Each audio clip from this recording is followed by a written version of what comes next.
We are starting, guys. This is your friend Naruto Addict 2.0, and we are back with a new fanfic. Which is what if Naruto got harem with Kushina, Mikoto, Mei, Fem Kyuubi, Konan, Samui, Yugito, Tayuya, Kin, Hinata, Guren, Tamari, Kuranai, Anko, Yugao, Hana. Part 2. And if you enjoy this fanfic, then please press the like button and subscribe to my channel for more fanfic like this. And now let's start the fanfic. What? Weren't they supposed to come after 1 month during the third exams? Said a surprised Hana while the others were shocked too. Hi, but I called an emergency meeting due to the Akatsuki, said Sarutobi as he turned to his secretary. Send them in, Akane-san. Hi, Hokage-sama, bowed the secretary before leaving. All right, you four. I wished we could see more of the events concerning Naruto-kun, but you have to leave now, said Hiruzen while all of them groaned as they really wanted to see the results of Naruto's training. Oh, and Kuranai, I want you to enter the Forest of Death and keep following Team 7. I'm sure Orochimaru came for a reason, and I want you to report any abnormalities. Also, don't interfere in the exams or try to help your team, is that understood? Said the professor with a serious demeanor. Hi, Hokage-sama, said a happy Kuranai. Hey, why does Nai-chan get this mission? Yelled Anko while Hana and Yugao were glaring at the Hokage. Because Anko, Kuranai is a genjutsu expert and she can easily blend in with the surroundings and hide her presence, replied Sarutobi calmly. Tough luck, Anko-chan, Yugao-chan, Hana-chan, said a grinning Kuranai before disappearing in a puff of smoke. Damn her! All three of them muttered simultaneously before shining out of the office. Sarutobi sighed at their antics. Even if they were matured as a shinobi, they were like kids or sometimes even acted like fangirls when it came to Naruto, but one thing that he was sure about was that they loved him deeply. He had seen their eyes whenever they talked about Naruto or watched him. They were filled with love, compassion, affection, care, and today, a new feeling took birth in those eyes, lust. After seeing Naruto's transformation, their eyes still had the loving gaze for him but with a hint of lust. He sighed as he came out of his musings, now to face the Raikage and the Mizukage. Hope this goes well too, he thought as he went over to his desk waiting for them to arrive. Meanwhile, in the Forest of Death, the clearing 20 seconds after the beginning of Tsukiyomi. Kisame was panting, but not much due to the loss of so much chakra. He began to feel tired at about 10 seconds after he started giving Itachi his chakra. If you think rationally, it would look absurd that such high amount of chakra could be depleted in just 20 seconds, which Kisame was currently wondering about. After a few seconds, Naruto and Itachi slowly opened their eyes. Itachi, to reveal his Mangekyo Sharingan while he too was panting heavily, and Naruto, to reveal his Rinnegan with 1 black ring. No one noticed when his eyes glowed silver for a bit before turning into the same Rinnegan, level 1. Not even Naruto noticed it as his vision was blurry due to the effects of Tsukiyomi, but after a few seconds, it cleared for him to see Itachi on his knees panting heavily while blood oozed out of his eyes. Itachi-sensei, are you alright? Asked a concerned Naruto while Kisame released him from his hold as he regained his breath. Itachi, you pant, okay? Asked Kisame while Naruto took out a food pill and gave it to Itachi. Yeah, pant, I'm gonna be alright, said a tired Itachi before eating the food pill. After a few seconds, he began to feel his chakra getting restored as he stood up. Sensei, are you alright now? And why did blood came out of your eyes? Asked a worried Naruto. That is a side effect of using Mangekyo Sharingan's techniques for a long time, said Itachi as Naruto nodded in understanding while he turned to Kisame. Long time no see, Sharkface, said a smirking Naruto. TCH, it's only been 20 seconds, brat, said Kisame while his eyebrows twitched at his nickname. Oh right, sorry, I forgot about that, said Naruto while he grinned sheepishly. So how did the brat's training go, Itachi? Asked Kisame. Itachi smirked. Well, let's just say that Naruto-kun is a lot stronger than what a Chunin is supposed to be, while Naruto puffed out his chest in pride. Ah, that's a pity. The brat's still no match for me. And I was thinking he would get more stronger, mock frowned Kisame. A tick mark appeared on Naruto's forehead, but he decided to play it cool. You said something, Sharkface? Asked Naruto innocently. Why you? Growled Kisame before he was interrupted. Can it, Kisame? We don't have much time, said Itachi calmly while Kisame, HMPHED, in response. Hee. Gotta thank Kakashi-sensei for that, thought a smirking Naruto. Naruto, said Itachi, gaining his attention while taking out a small sealing scroll from under his Akatsuki robes. Here, this scroll contains the same outfit that Hokage-sama gave me, said Itachi as he threw the scroll in Naruto's direction. Thanks, sensei, said Naruto after catching the scroll. Before we go, I want you to know that after this exam, preliminaries would take place before the third examination where the contestants would fight each other. I know that it will be tough just after the second examination, but it is mainly to weed out some genins before the third exams, said Itachi. But why eliminate the contestants who passed the second exam, said a confused Naruto. According to Hokage-sama, there is a competitive batch this year and he's sure that many genins will pass the second exam. In the third exams, the genins fight each other in front of the nobles and merchants from all over the world, hence we can't waste their time and therefore only a limited number of fights can happen, explained Itachi while Naruto nodded in understanding. Also, the Raikage, Mizukage, Hokage and almost all the Junins of Konoha will watch the preliminaries closely. So don't hold back and show them what you can do. About your dujutsu, I think you should reveal it in the preliminaries too. Believe me, you would love the look on their faces, said Itachi as he remembered his clan members' faces when he activated Sharingan at an early age while Kisame remained quiet and Naruto nodded. I hope we meet again, Naruto-kun, and if possible, keep a watch on Sasuke. I will try, sensei, and thanks for everything, said Naruto as Itachi nodded. Until next time, brat, said a grinning Kisame before the Akatsuki duo shunshined out of the clearing while Itachi did some hand seals to deactivate the barriers. Naruto could only sigh as he recalled all the events that happened since the start of the second exams. First that Orochi-tem attacks them and then Itachi and Kisame interfered. Who would have thought? The disgraced child of the village possessing a legendary dujutsu such as Rinnegan. Oh, he would enjoy the look on their faces, but right now, he just wanted to get some sleep. Guess I'll have to wake Sakura up. But I should change my clothes first, said Naruto as he looked around the clearing, battlefield to find a large tree with a big cave in its trunk. He went in there and after a couple of minutes came out in his new favorite shinobi wear. He then went over to Sakura to wake her up, wondering how will Sakura and Sasuke and most of the village will take to his newfound abilities. Hey Sakura, wake up, said Naruto as he nudged her on the shoulder. She had some bruises here and there, but was otherwise alright. Just 1 minute, mumbled Sakura. Come on, we're in the forest of death, remember, said Naruto as he lightly flicked her forehead. Eventually Sakura opened her eyes to see Naruto bent down in front of her. Naruto, what happened? Asked Sakura with blurry eyes as she slowly remembered all the events that took place while her eyes widened. Hey, where's Orochimaru and what happened to Sasuke-kun? Asked Sakura frantically as she quickly stood up. Sasuke's right there, said Naruto as he pointed in Sasuke's direction. Before following his finger, she saw Naruto properly for the first time after she woke up. She immediately blushed a furious red upon seeing him. Whoa, who's this hunk? Said inner Sakura. Who are you? Asked Sakura with a blush while Naruto's sweat dropped as he thought. Did I really change that much? Naruto, Uzumaki Naruto. Nice to meet you, said Naruto in a mock greeting while he extended his hand. Oh, it's nice to meet you, Uzumaki-san. Wait, what? Exclaimed Sakura, who first shook his hand but then realized a bit too late while in Naruto's head, a chibi Naruto was laughing his off.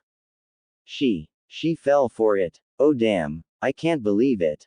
Naruto, what happened to you? You've suddenly grown and what's the change in your clothes? Asked a surprised Sakura, but he was even more surprised by her reply.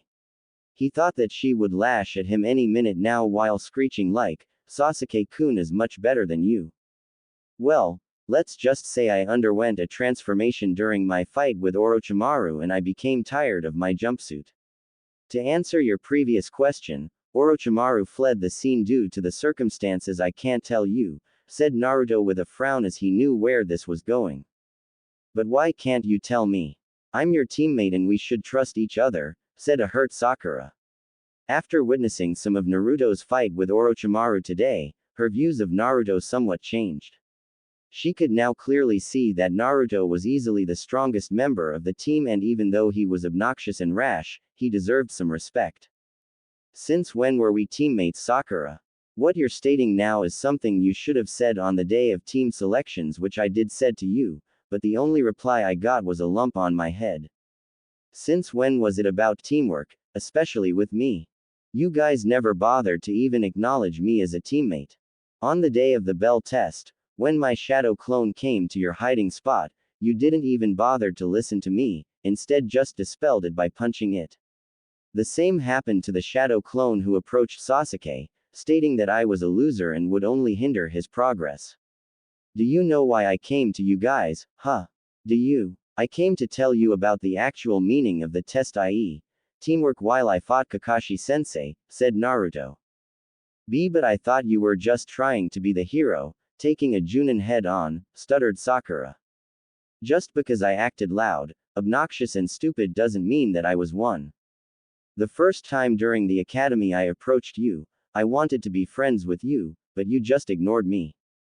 I always strived for acknowledgement and recognition. I had no one to take care of me while you had parents, relatives and friends. You can't judge a person just by his appearance. Take our Hokage for example, does he look harmful to you? I'm sure you would have thought, oh, he's just a grandfather material. What can the old coot do? He would probably break his back if he bends even once. But he's Hiruzen Sarutobi, the famed professor, trained by the Nadaime and the teacher of 3 legendary Sanins, the man who survived the 2 great shinobi wars and has mastered every ninja art of this village. He can still take on an army of Junins without a sweat. Appearances are the biggest deceptions for a shinobi. Seeing Kakashi-sensei's lazy attitude, you would have thought he would be taken down rather easily by a surprise attack, but he's always dead on alert and ready for any kind of attack. If you would have tried to know me, you could have seen the real me. You guys, the rookie 9 don't have the flukest of idea about what kind of burden I carry every day. My life has no place even in the most hellish nightmares you have ever seen. I dare you or anyone in this village to live my life for at least 1 month, then you'll know what Uzumaki Naruto is all about, then you'll know the story of the so-called dead last, said Naruto angrily while Sakura was shocked to the core. All that was just a mask. A mask that none of us could see through. We always thought that he was the weakest of us, but in reality, he was the strongest, much stronger than us. But the bottom line is that you've nothing to gain my trust, Sakura, and you know it. So don't even bother asking anything, said Naruto in a cold tone while he went over to Sasuke and slunged him on his back. Meanwhile, Sakura bowed her head in shame as she remembered all the times when she looked down on Naruto for no apparent reason. She will make sure that she'll at least be able to remain friends with him. I'm sorry, Naruto, but from now on, I'll treat you with the respect you deserve even if Sasuke-kun objects to it, thought Sakura. Come on, over here. I found a cave for us to rest up a bit, we still have 4 days left, said Naruto while pointing to the large hole in a tree trunk. Sakura followed while she felt more sad as she noticed the lack of chan to her name. He laid Sasuke down while Sakura entered the lightly lit cave, seeing that the sun was now setting down. Those clothes look good on you, Naruto, said Sakura with a sincere smile. Naruto was surprised when he heard the compliment. Sakura had never said anything nice to him. What was up with her all of a sudden? I know that I treated you very badly ever since I met you. But I'm now determined to change and earn your trust and friendship, said a determined Sakura. Naruto was taken aback by the fact that Sakura wanted to be friends with him, something he wanted in the academy, while his lips slowly turned into a small smile. I guess everyone deserves a second chance, but I have to keep an eye on her if she's planning something, thought Naruto with an almost unnoticeable smile. I'll think about it, but you should check on Sasuke's condition, he's pretty beaten up, said Naruto as he pointed to Sasuke beside him with his thumb. Oh right, I almost forgot about Sasuke-kun, said Sakura while she hurriedly went over to Sasuke before she started applying bandages to his wounds from a first aid medic kit she seemed to carry. Naruto, he's running a high fever. What do we do? We need cold water, but I don't think there's a source of water nearby, said Sakura worriedly. Leave that up to me, said a smirking Naruto as he combined his wind and water chakra to form a big block of ice in his hands. He then used his wind-natured chakra to cut the block into small cubes, still in his hands. Will these do? Asked Naruto as he gave her the cubes. Meanwhile, Sakura's expression was priceless. She couldn't believe what she saw. First, Naruto created ice just like that mist ninhaku and sliced them from out of nowhere. She could only nod dumbly and accept the cubes as she put them on Sasuke's forehead. Naruto, how did you do that? Asked Sakura after tending to Sasuke's injuries. Naruto sighed as he knew how many questions would be coming, not just from Sakura and Sasuke, but from almost everyone who knew him. Look, Sakura, I can't tell you anything right now as it is an S-ranked secret, but from now on you'll see me do things that'll make you go haywire. So whatever it is, just take it in without any questions, and if you gain enough of my trust, I may tell you everything after the Chunin exams are over, said Naruto seriously while he took out his own sleeping bag and sealed his cape to get comfortable, which resulted in Sakura being gobsmacked as she didn't know that Naruto knew how to use sealing scrolls. Okay Naruto, if you say so. But really, that was awesome and I know that you'll definitely become Chunin this time Dadbao, said Sakura while giggling at the last word and took out her own sleeping bag as she dragged Sasuke onto it. Yeah, I hope so, mumbled a faintly smiling Naruto as he closed his eyes to get some sleep. I guess the battle between me and Orochimaru opened her eyes to the reality, maybe she still has a chance, thought Naruto. Well, I'm going to keep watch as I don't feel like sleeping. I'll wake you up if something happens, said Sakura as she walked towards the exit of their temporary shelter. Sure, thanks Sakura, said Naruto before drifting off to sleep. Hokage's office just after the Ice Queens left. Hiruzen Sarutobi sat on his chair smoking when the door to his office opened. First to enter was a beautiful busty lady with an angelic body most women would kill for. She had long flowing silky red hair, hazel green eyes with attractive black eyelashes, milk creamy skin, D-cup S, slim waist and toned legs. She was Terumi Mei, Godime Mizukage of Kurigakure. She had a bit of makeup on her face with red lipstick and bluish eyelids like Kuranai, wearing a blue top which was reaching to just above her knee. Under this outfit, she wore a mesh armor. She had the Kiri's blue cage hat with a kanji for water on it and wore a cheerful expression on her face. Greetings Hokage Dono, said Mei with a smile. Along with her were her two bodyguards, namely Ao and Chojiro. Ah, welcome Mizukage Dono. I hope your journey was safe, said a smiling Sarutobi. Of course Hokage Dono, replied the Mizukage cheerfully before signaling Ao and Chojiro to come forward. These are my bodyguards, Ao and Chojiro. We are honored to be in your presence Hokage-sama, said Ao while bowing, whereas Chojiro also bowed, somewhat timidly without saying anything. This was the famed Hiruzen Sarutobi after all, the professor, and the man who survived two great shinobi wars.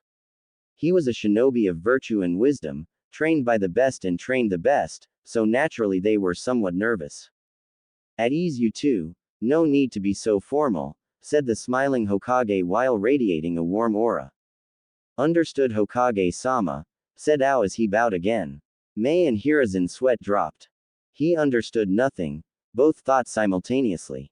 The door opened again and the next one to walk in was a tall and a dark muscular figure. He wore a loose cage robe revealing his front muscular chest and abs. He wore black shinobi pants, gum metal boots, heavy metallic bracelets on his forearms and had white hair.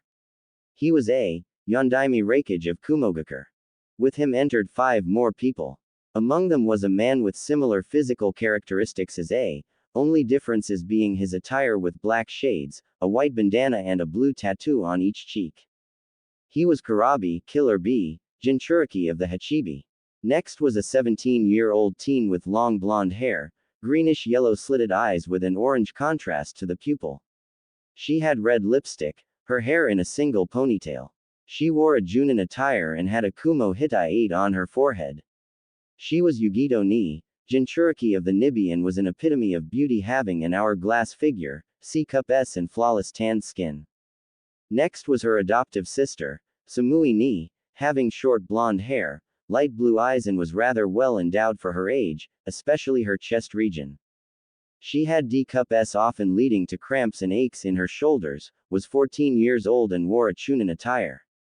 Next to her were her 2 dark-skinned 14-years-old teammates Karui and Omoi, who wore identical chunin attires. Karui had an, "will take no bullshit," look on her face while Omoi was ing on a lollipop having an anxious look on his face. Hokage Dono, Mizukage Dono, bowed in respect along with his companions. Hiruzen too stood up from his chair and bowed. "I'm glad that you could take time from your busy schedule to attend this emergency meeting," said the Hokage with a smile. "I hope your Juni was safe." Raikage Dono, said Mei with her usual cheerfulness. "Of course. Who do you think I am? I am best taijutsu user in the lightning country after all," said A with a grunt.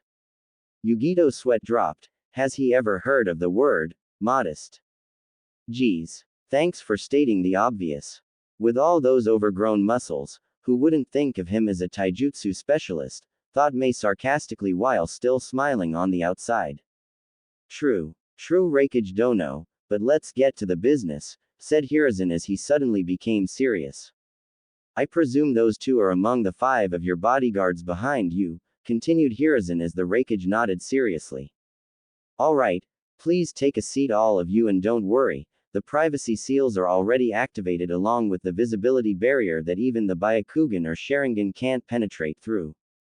All of them sat around the table while Ao quietly checked the seals with his Byakugan, but Hiruzen noticed it. Meanwhile, the Raikage introduced his brother. This here is my little brother Kurabi, said A while pointing towards Killer B. Yo-yo, the name's Killer B. And I can see that although you're an old bunch, you still pack quite a punch, said Kurabi as Yugito slapped him on the backhead. You idiot. This is an important meeting and we don't have time for your horrible rapping, hissed Yugito angrily while Mei, Chojiro and Ao were surprised at the blunt greeting. Forgive my idiot brother Hokage Dono, apologized A while glaring at Kurabi. I can see that he's the lively one in your group, said a chuckling Hiruzen. But also, he's the Jinchuriki of the Hachibi and can control it up to 5 tails, said A seriously while the Kiri group's eyes widened. To control 5 tails of a Biju was no easy task, even their Yondaime Mizukage Yagura of the Sanbi had sometimes trouble in controlling the 3rd tail while Hiruzen remained calm. This is Yugito ni, Jinchuriki of the Nibi and can currently control only 1 tail. These 3 are Kurabi's students Karui, Omoi and Samui, said A while Hiruzen and Mei sweat dropped. Even his students' names have a rhyme to them. I wonder if he gave it to them, thought Mei and Sarutobi simultaneously. I'm sure they will be glad to see their 2 fellow Jinchuriki here, said Sarutobi. Ah, the Kyuubi Jinchuriki. But who's the other one? Asked Mei. The other one is the Suna's Jinchuriki Sabaku no Gara, hosting the Ikibi and son of the Yondaime Cage, said the Hokage seriously. Alright, I think it's time we the main issue here, i.e. the Akatsuki, said A while Sarutobi nodded. Hi, but there is one thing I must inform you about is that I have 2 spies in that organization, so it will be somewhat easy to keep track of their movements. 2. You only told me about Uchiha Itachi, but who's the other one? Asked a confused A. By the approval of Mizukage Dono here, how Shigaki Kisame is my other spy as he's not liked much in Kiri, said Sarutobi. A whistled, that's a huge bonus. I've heard about the chakra reserves of that guy being equal to a Jinchuriki. But there's another main reason for this meeting. Raikage Dono, I hope you remember that you owe me for the Hyuga incident because of your previous rakeage, said Hiruzen with his piercing gaze fixated on A, who nodded. In Mizukage Dono, I'm sure that after the Bloodline War Zhu being finished, that Kiri is in its weakened state right now and you would be looking for some alliances, continued Sarutobi. Mei nodded, but what are you? But she was interrupted by a loud cry and the sound of glass being broken. Dynamic entry. Sarutobi face-palmed himself while crying anime tears, muttering things like, "Why now?" and, "What have I done to deserve this?" Everybody, except the Hokage, turned their heads to see the most horrible sight in their ninja careers that would haunt them in their most vicious nightmares for the rest of their lives. There, standing in front of them, was the weirdest human they had ever seen, a male with a tight green spandex, bowl-shaped hair, had the biggest and thickest eyebrows in the history of Homo sapiens. What added more to his nightmarish appearance was that he was standing in a thumbs-up pose and his teeth were shining so much that even Amaterasu and Tsukiyomi would feel jealous. So much shine was there that all of them had to cover their eyes, even Killerby, who had his shades, couldn't pierce through this strange flash illumination effect. Damn, I forgot the physical barrier. I hope they can sleep properly from now on, thought a pale-faced Sarutobi. Yosh, Hokage-sama, my youthful ears have picked up some youthful information that Raikage-sama and Mizukage-sama have arrived, shouted this epitome of weirdness. Shit, shit, shit, damn shit, I should have warned those four about keeping this to themselves, mentally cursed the Hokage, who was currently sweating bullets on how to handle this situation.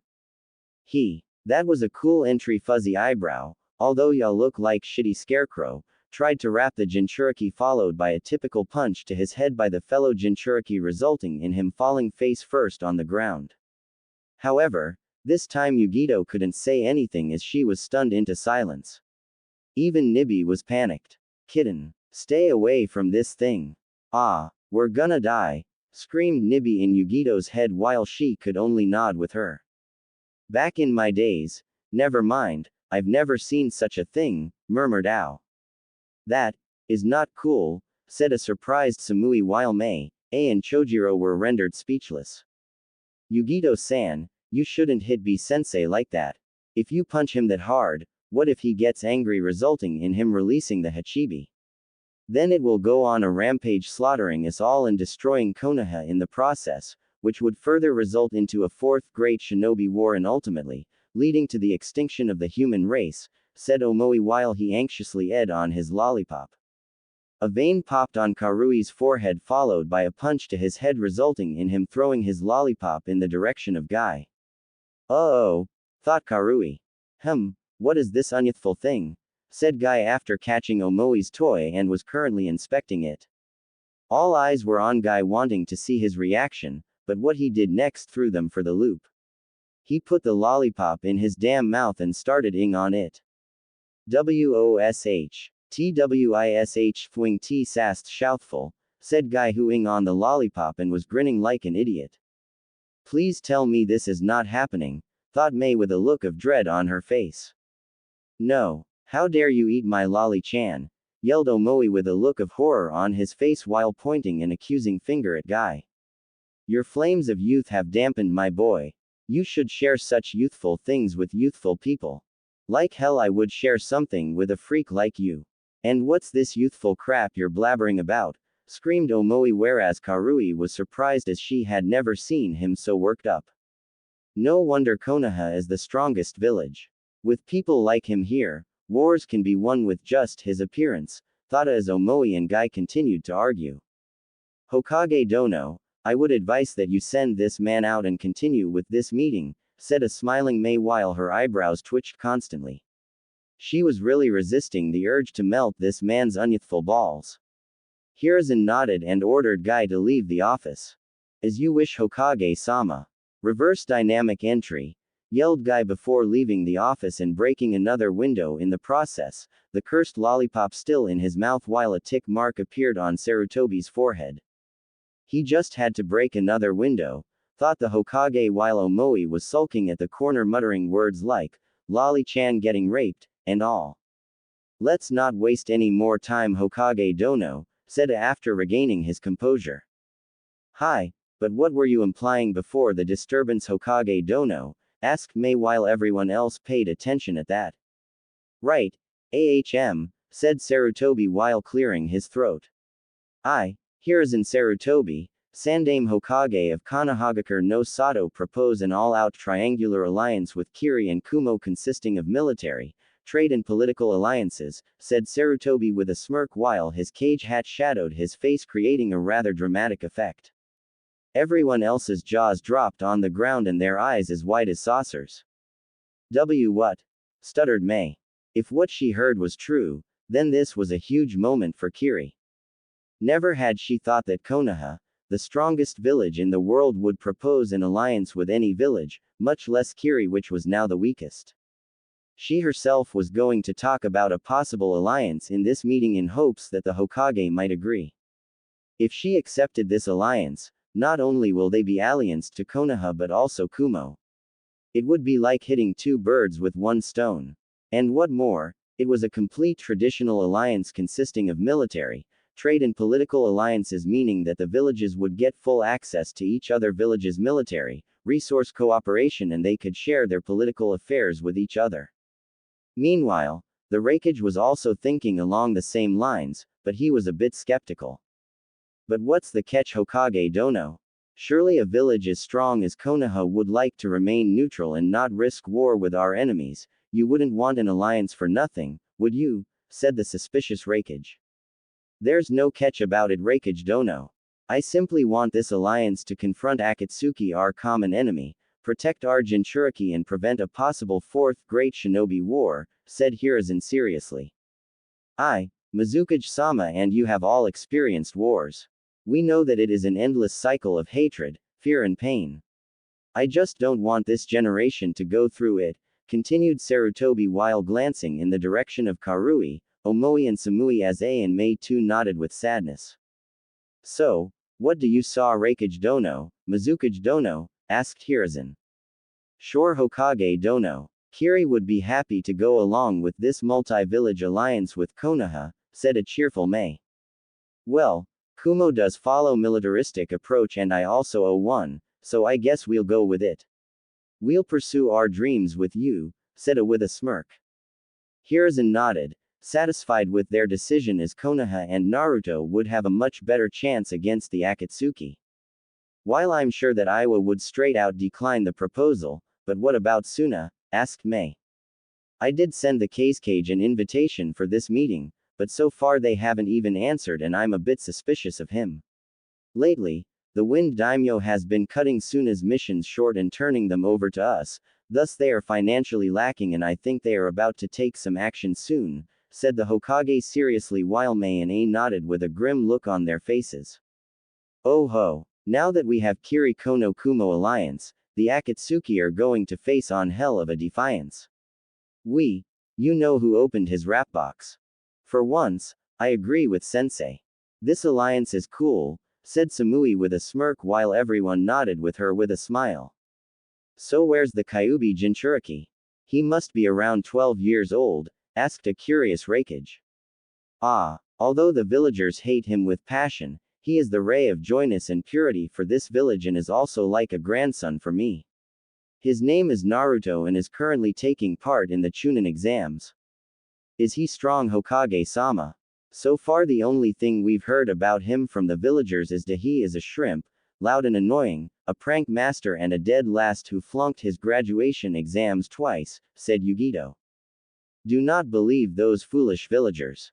It was just a part of his mask and he thinks that I don't know about it.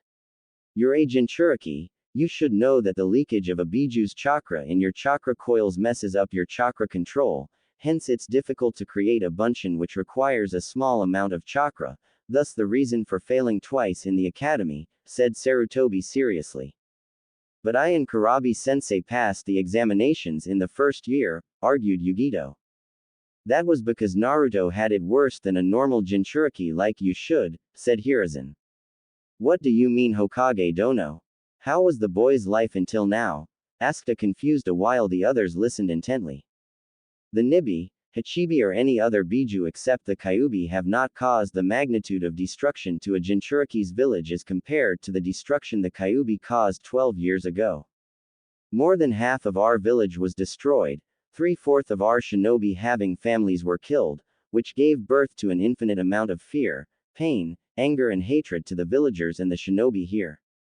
They had to vent their anger on someone, which resulted in Naruto being the scapegoat of their hatred. I'm not justifying their actions, just telling you.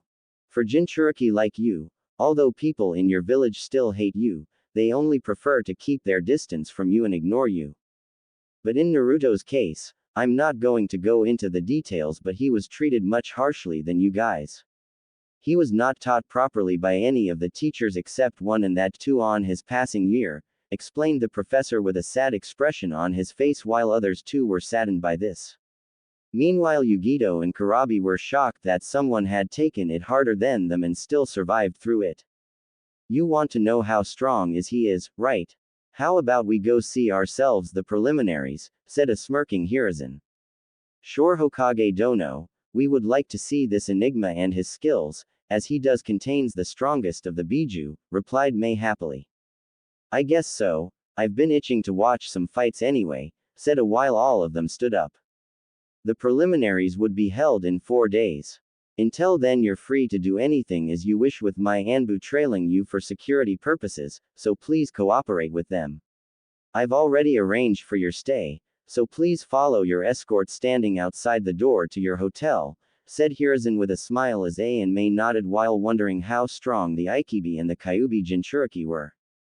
Kurenai, after checking on her team, obviously not letting them aware of her presence, had reached the clearing some time ago. She could sense Naruto's distinct type of chakra as well as 2 other chakras coming from a trunk cave in the area. So far, she couldn't see or feel anything out of the ordinary coming from Team 7, so she applied a high-level genjutsu on herself and kept herself hidden for the time being while keeping a watch for anything out of the ordinary. After some time, she saw Haruno Sakura come out, who then started laying traps around their temporary residence. The traps were nothing special, but good enough for a bunch of weak genins. While Sakura was busy, Naruto had already drifted to sleep. Naruto's mindscape. Drip. Drip. Where am I? Thought Naruto as he found himself in some corridors where water was filled to his knees. One moment he was sleeping, in another, he was in this damn sewer. The area was dimly lit and he had no idea how. He then started walking wherever the path was taking him. After some time, he heard a faint sound of crying coming from ahead of him. He then started running in the direction from where the sound was coming from, but it strangely sounded feminine. He came to a halt in front of a large cage, a small piece of paper on the middle with a kanji for seal on it. He could clearly hear the sounds of someone crying from the other side of the cage and was really nervous now. First he found himself in this sewer and then this, it could also be a trap or something. He then noticed that he didn't had any kunai or shuriken holsters wrapped to his thighs, but was shocked when suddenly a kunai materialized in midair in front of him. What the hell? I was thinking of drawing out a kunai and it materialized, thought Naruto, but was dragged out of his musings when the sounds of crying got louder. He cautiously approached the cage with a kunai in front of him but could see nothing in the cage as it was dark while he activated his Rinnegan. He gasped when he saw a bright source of overflowing red chakra. He put the 2 and 2 together as he thought about the cage, the seal kanji, the red chakra, and came to an obvious conclusion. The Kyuubi. It's crying. What the hell? Am I dreaming, and why didn't anyone tell me that it was a female? Thought Naruto before he stopped just outside the cage. Hello. Anybody there? Said a nervous Naruto. He was talking to Kyuubi no Kitsune after all, so had to be careful. The crying suddenly stopped and he could hear and as well as see that she was shuffling inside while wiping her tears. Who it? Naruto-kun, is that you? Said a shaky feminine voice which was even more scared than Naruto's. The hell is going on here? Why is she scared of all people, or demons? Thought Naruto as he slowly progressed towards the inside of the cage. Although he knew that he could be dead within seconds, but something in him told that he should comfort her. She didn't look all that scary, and he thought that Kyuubi was a giant fox and not a feminine human or whatever. Yeah, my name is Uzumaki Naruto, your vessel. Pleased to meet ya, said Naruto while he laughed nervously. He was now completely inside the cage, but the next thing he knew, he was tackled by a red blur resulting in him falling on the wet floor.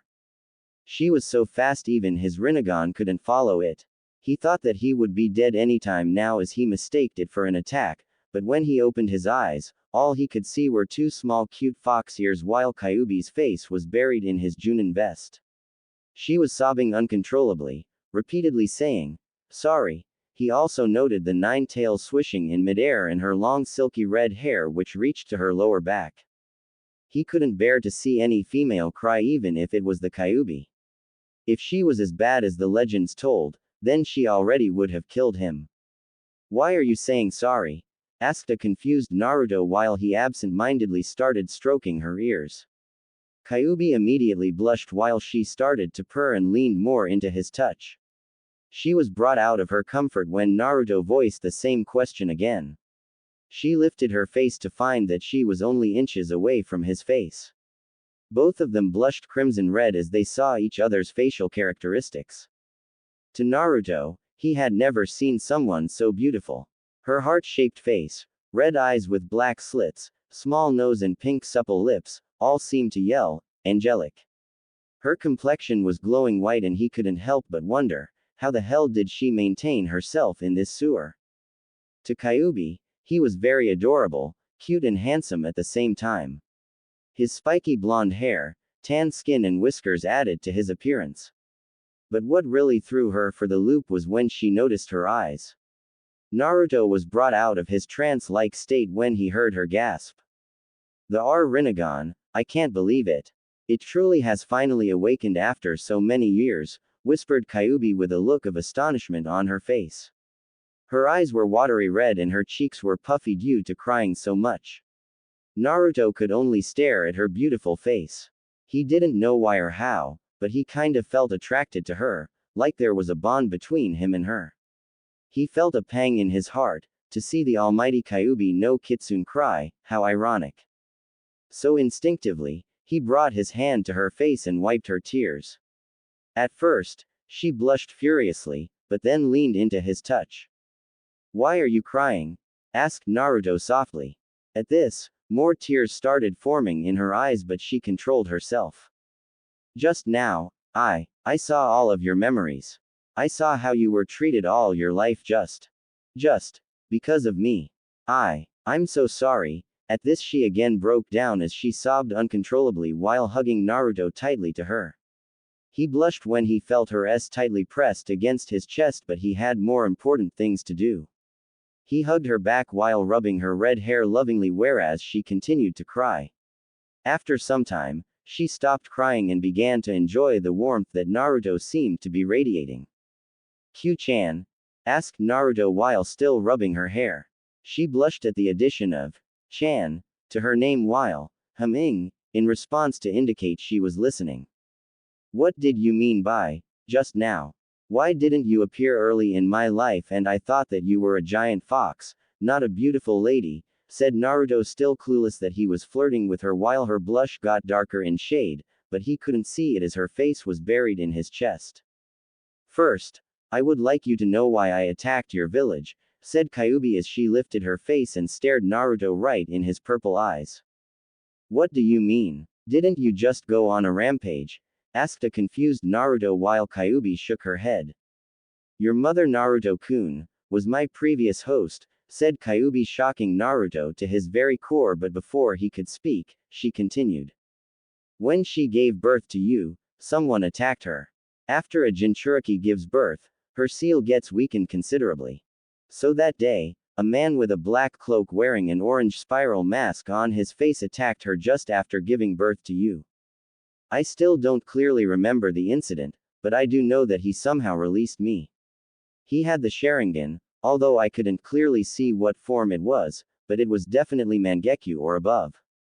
When I saw him in the eyes, something snapped in me. After that, the only thing I remember is me attacking your village and the rest is somewhat blank," only blurred visions of that incident, just like amnesia. What I know is that he trapped me in very powerful genjutsu which was active till today. After the sealing, I got some of my consciousness back and tried to dispel the genjutsu, but couldn't do it until you awakened your Rinnegan. That's why you could easily control one tail of my chakra, because some part of me was constantly trying to help you since the sealing. Remember your battle at the bridge in the wave country, when you first time accessed my chakra because of your emotions? Well, my guess is that that somewhat weakened your seal. So after that, when you tried to willingly harness my chakra, even with your sensei's help, didn't you find it surprisingly easy? It was because I was giving you my one tail worth of chakra whenever you needed it, explained Kyuubi while Naruto was shell-shocked. He didn't know that she was trying to help him all along. He always chased academy teachers or other shinobi for any kind of help, but she was all along helping him.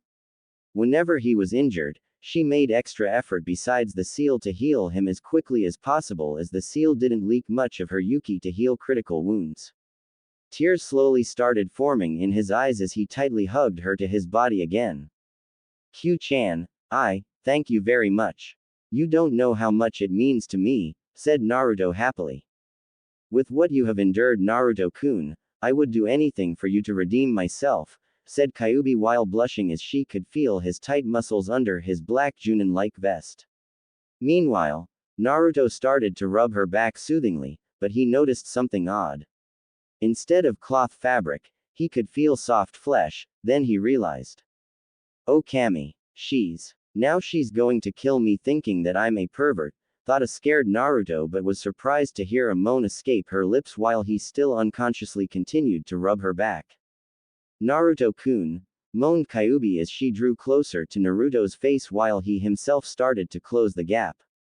But what about Hinata? He knew that he shouldn't be doing this, but he also couldn't resist her pretty face and her angelic voice.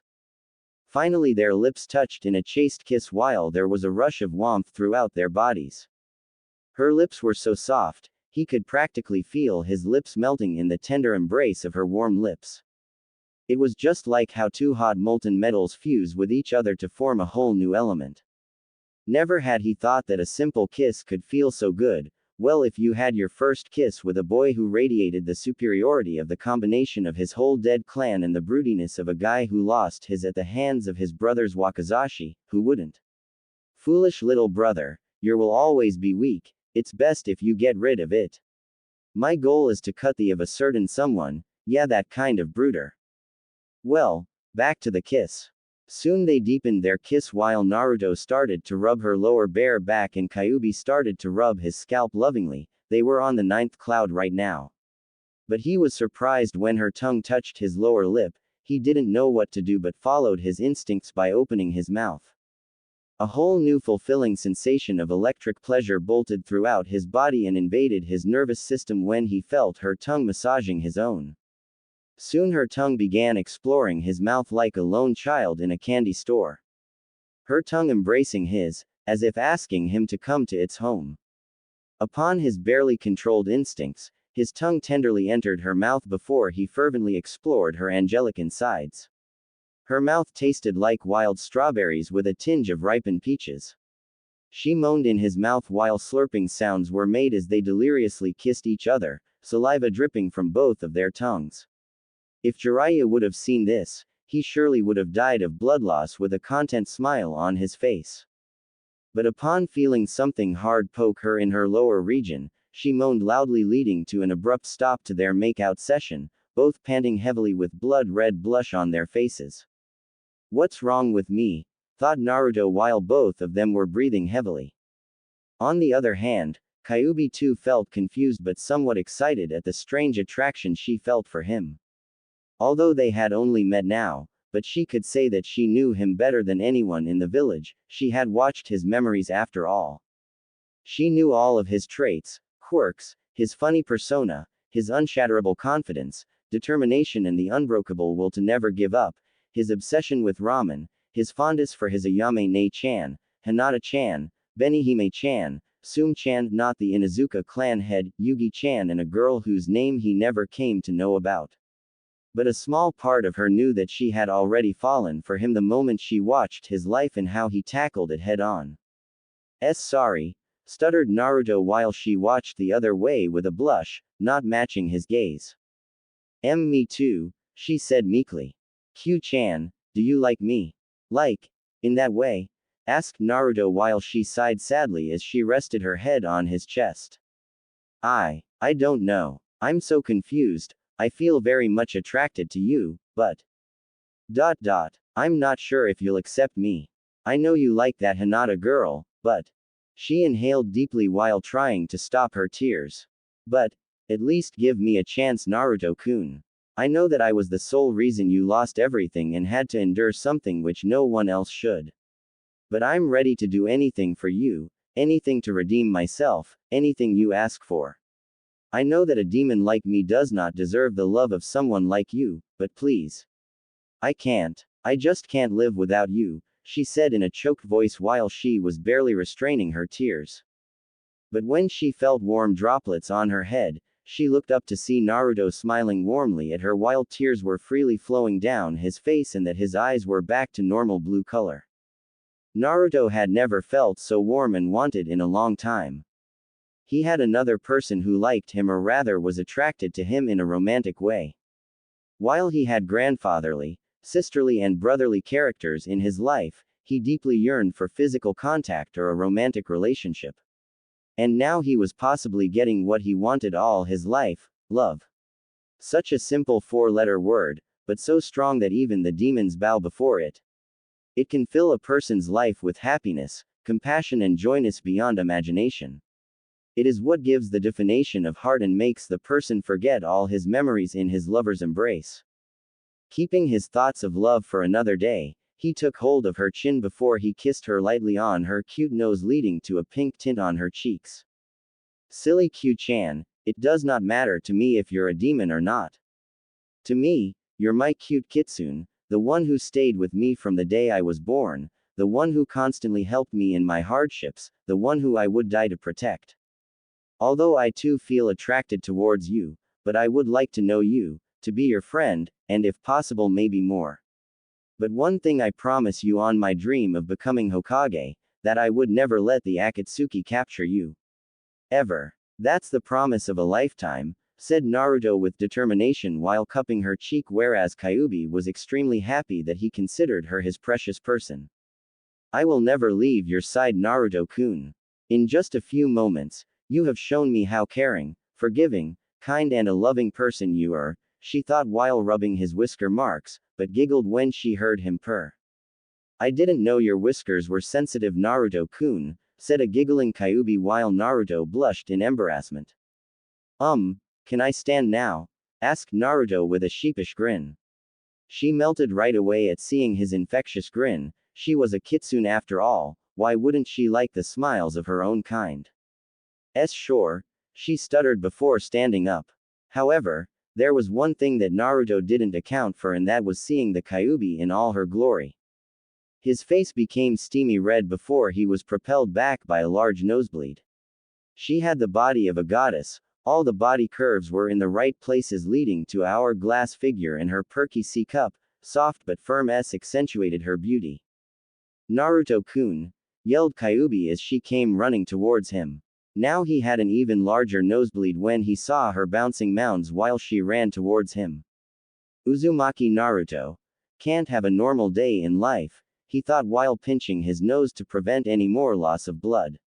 Upon reaching him, she tenderly put his head in her lap with a worried expression on her face. Naruto-kun, what happened? Are you alright? Kyuubi. Clothes, muttered a dazed Naruto. She blushed heavily when she realized her indecent condition, but inwardly was satisfied with his reaction. But this is your mindscape, so you should be able to materialize whatever you want, she said while he stood up. I don't know much about clothes. I guess a Junin attire would do for now, pondered Naruto as a Junin wear appeared out of nowhere on her body. Q-chan, do you have a name? Asked Naruto while Kyuubi nodded as she didn't like the name, Nine-tailed, much before speaking. Hi, it's Ayumi. That's what your mother used to call me by. It's a nice name, but can you tell me about my mother? Asked Naruto with a sparkle of hope in his eyes. Ayumi's eyes softened at his question. She could only imagine the frustration and pain of not knowing anything about the one who gave birth to you. Inside this matured Naruto, she could see a boy desperate to know about his parents, a boy who never knew what a mother's love was, a boy who cries every day wanting to see his mother at least once, to be in her embrace, to tell her about his accomplishments, to rest his head on her lap while he cries and tells her about his failures, for her to teach him petty things, to scold and correct him when he does something wrong. Behind this man was a shadowed child desperate for attention and maternal love, or maybe more from her. Hi Naruto-kun. Your mother was from the Whirlpool country, Uzumaki Kushina, who came to Konoha when she was young. You can say that she was as beautiful as me, if not more. She was the definition of angel for men and jealousy for women. But what really made her infamous across the elemental nations was her godly master of water element equaling your Nadime's prowess in the element and her status of being a seal master that even Jiraiya the Toad Sannin could not hope to surpass. The complex seal Shiki Fujin, Reaper Death Seal, on your stomach which binds me to you, was her art. She was easily a cage-level shinobi who was given S rank in the bingo books of all the elemental nations. She too, like you, had extremely large chakra reserves, fast healing rate and had a natural talent for taijutsu and ninjutsu. The Uzumaki clan were a natural with seals, had faster healing rate and longer lifespans than normal, so they looked like 18 to 20 years old even if they reached their 50s, but their history is for another day. Your mother had a tomboyish attitude when she was young but became more womanly with time. That's the main reason your mask was even able to confuse the people who knew her closely. You see, when you acted loud, spontaneous and obnoxious, ironically it matched with her personality. However, you did acquire some of her traits like determination, courage, protecting your precious people with your life and the stubbornness to never give up, explained Ayumi with a faraway look on her face while Naruto was brimming with pride and happiness that his mother was such a legendary shinobi. Did you ever talk to her? Asked a smiling Naruto. Hi, she would often tell me about her experiences and how she loved you with every fiber of her being when she was pregnant, she said with a serene expression. But what about my FA? He stopped speaking when suddenly the sewer around him started fading. We'll talk later Naruto-kun. For now, it seems that you're waking up. Something out there is going on, she said while giving him a small smile and a wink. I'll come later Ayumi-chan, he said while smiling before completely disappearing from his mindscape. Forest of Death, the clearing. For Kurenai, something fishy was going on here. Sometime after Haruno Sakura had laid the traps, the sound team appeared, demanding for the Uchiha to come out. Here the Haruno girl did the smart thing by surrendering her heaven scroll as the Odo team possessed the earth scroll. But it seemed that they were not interested in the scroll, rather fighting the Uchiha. But why wouldn't they concentrate on the task that they were assigned like every other team? Were they given orders by someone to attack Team 7, and especially the Uchiha? She couldn't help but feel that something really big was going on here. First Orochimaru attacks Team 7, and then the Sound Team.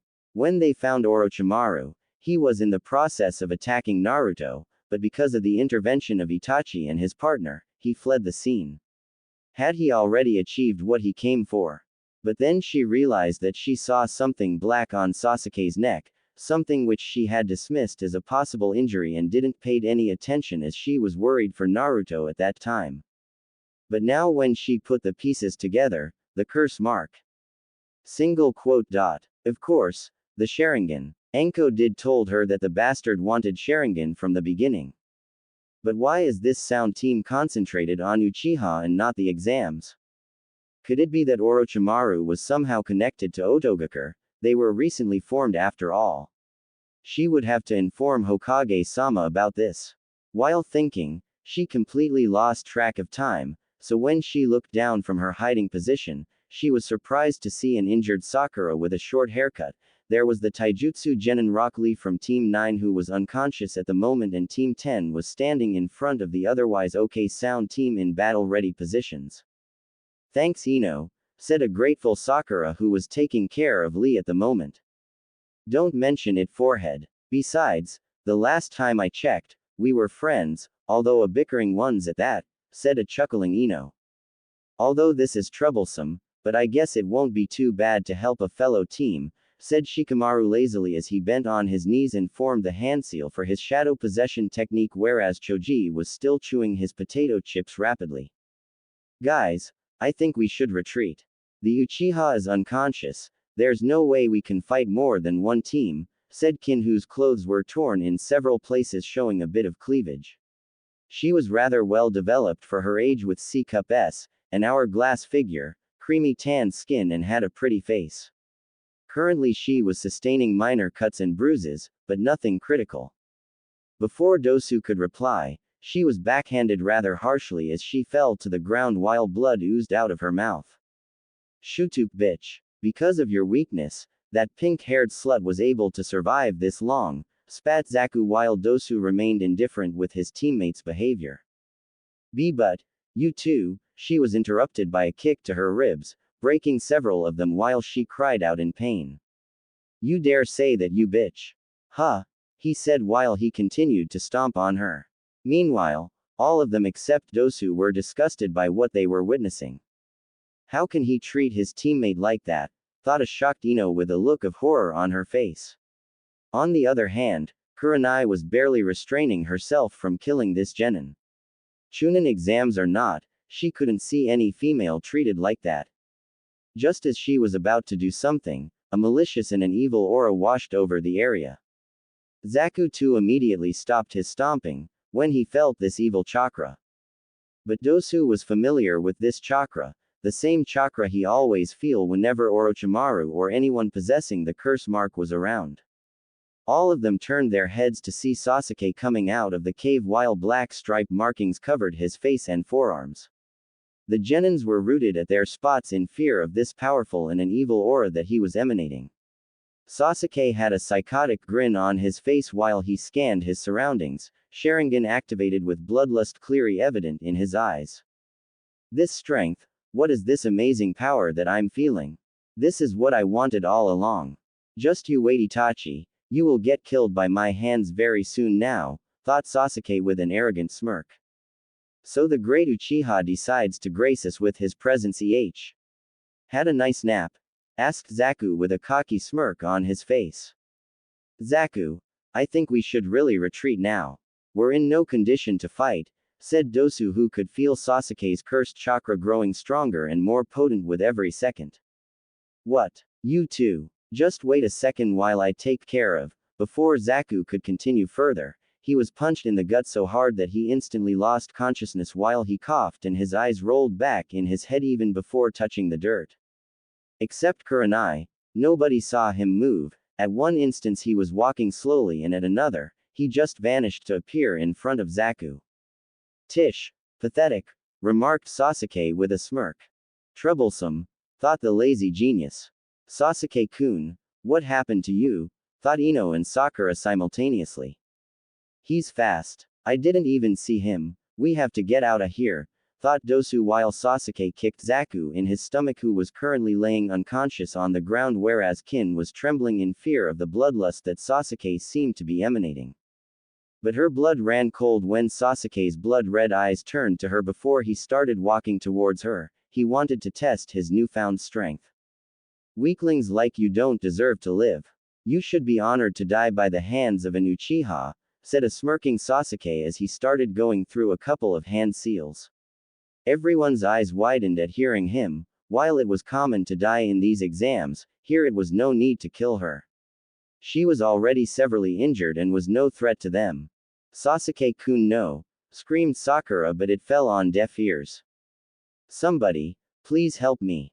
I don't want to die, thought Kin while tears formed in her eyes. Before Sasuke could finish the hand seals for whatever jutsu he was gonna throw at her, he sensed a huge chakra spike behind him while a calm, peaceful and a serene aura washed the area overpowering his dark demeanor and bloodlust.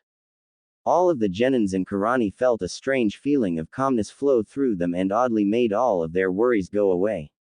Kin could almost no longer feel any pain, which was currently being overwhelmed by this sense of peacefulness and comfort.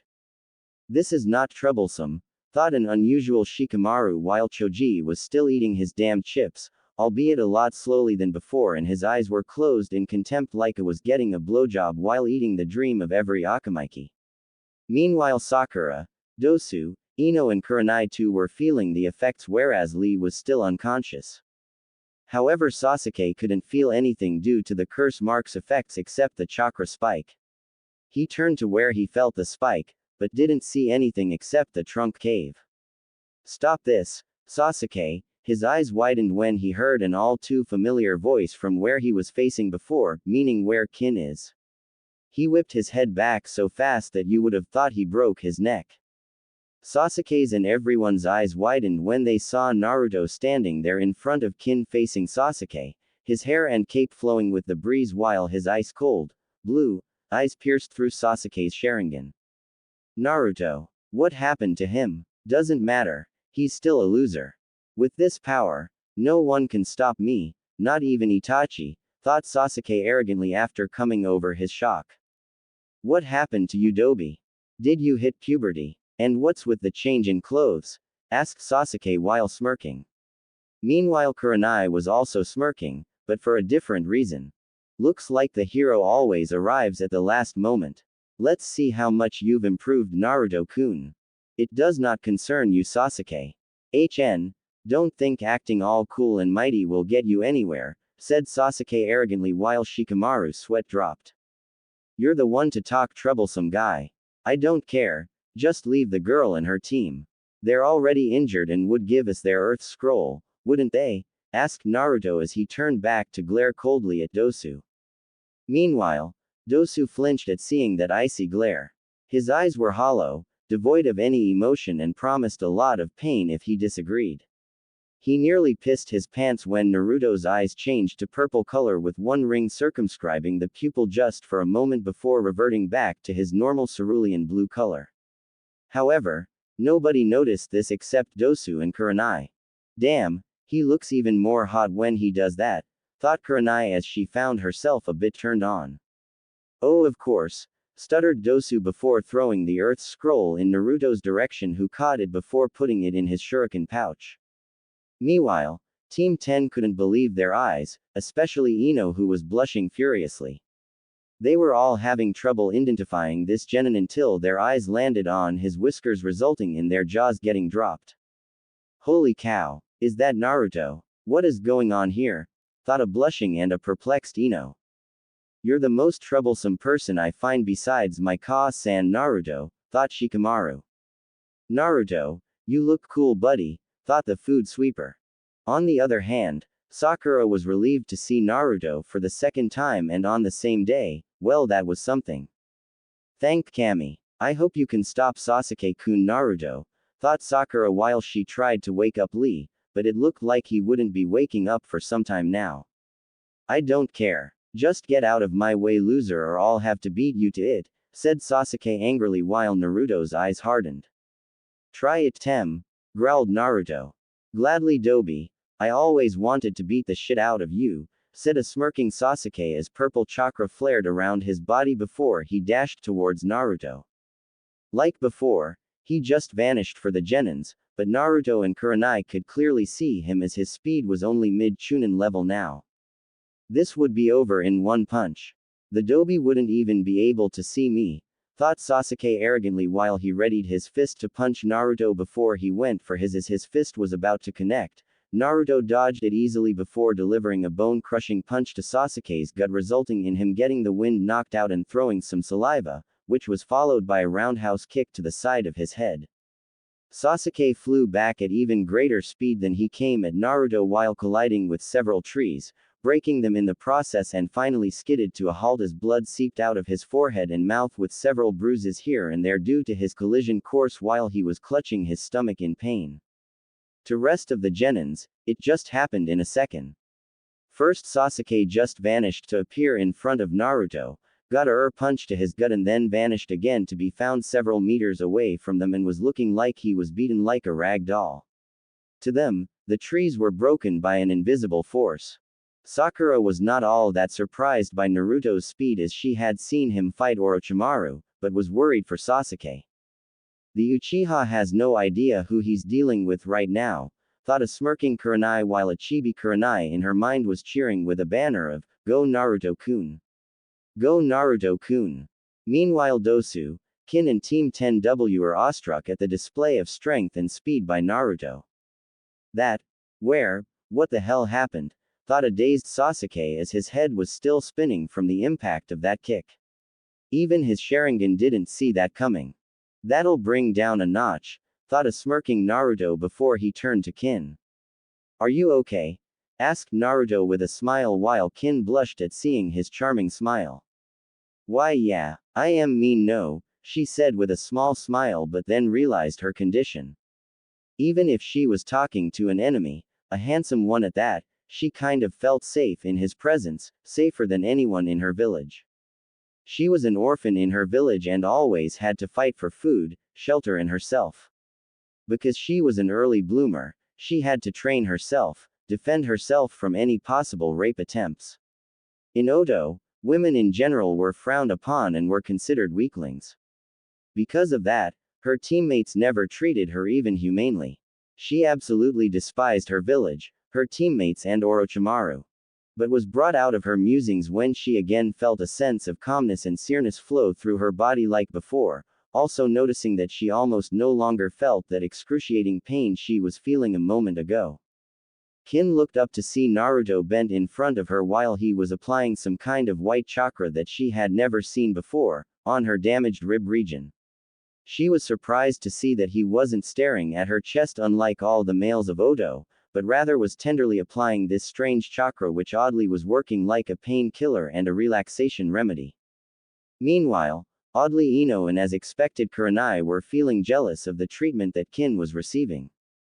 Wait, this shouldn't be happening. Of course Naruto is cute, handsome, caring, kind, charming. Ah, what the hell is wrong with me? Thought Ino as she clutched her head while Shikamaru and Choji were puzzled by her awkward behavior. Blondes are just troublesome, thought Shikamaru while Ino was lost in her own thoughts. All her life, she had dreamed of a man who cared for her and loved her. A man who was handsome, kind, loving, funny, caring and a charming person. Sure Sasuke was handsome, but what else? He never smiled, kind, loving and caring were miles away from his name. But now she realized that the reason she was after Sasuke was mainly to prove herself the best, that she was better than Sakura and all her female classmates. She never realized when her silly childish crush got converted into a crippled race of, who gets Sasuke, competition, especially with Sakura. But now that she thought, will she ever be happy if she got Sasuke? A big no. In him, she didn't need the Byakugan to see that he was a stuck-up spoiled genin, who only craved for power and nothing else. But here, she had never seen this side of Naruto.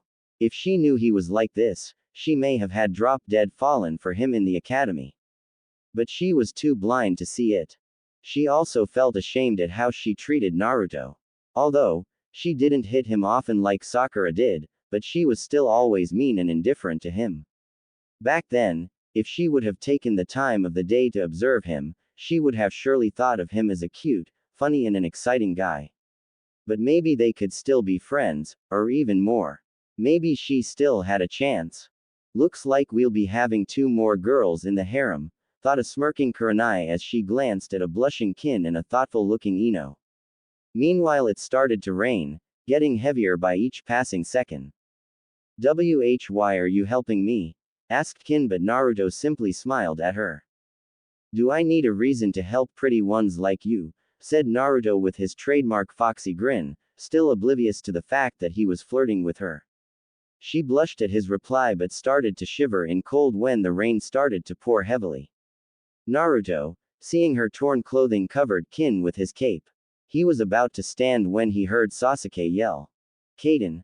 Hausenka no Jutsu, fire release, mythical fire phoenix technique.